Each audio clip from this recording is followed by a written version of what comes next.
You know, there are no guarantees in life. Allah hasn't guaranteed anyone anything except for one thing. The only guarantee that Allah made with every human being, regardless of your color, your race, your religion, your age, your health, the only guarantee that we all have is death. Allah says every soul shall taste death, and death will find you no matter where you are, in the darkest hole, in the lowest valley, wallah, in the summit of the highest mountain. Death will come to you, and it will come as a shock. It will come unannounced. You know, Ali bin Abi Talib radiallahu ta'ala anhu, he says people are asleep. We're asleep, my brothers. Trust me, you and I, we think we're living because we're chasing our dreams and our whims and our desires and our ambitions. But Ali says, people are asleep, and when they die, they wake up. But only when we wake up, it's too late, bro. Because there ain't no coming back. A dear brother of ours has passed away, Mohamed Yaqub Janel, at the age of 18, whom you may remember was on the show with us a few years ago.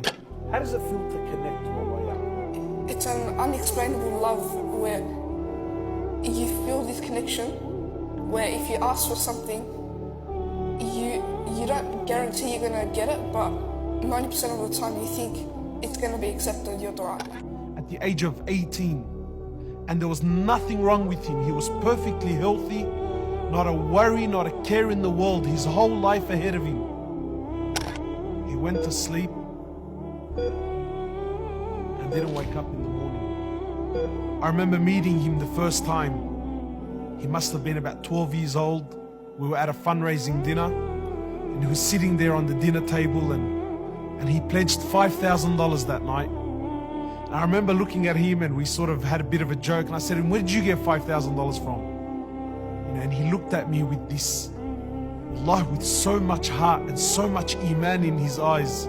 He said, "You don't worry about where I got my $5,000 from." But I remember he pledged it, and he paid it.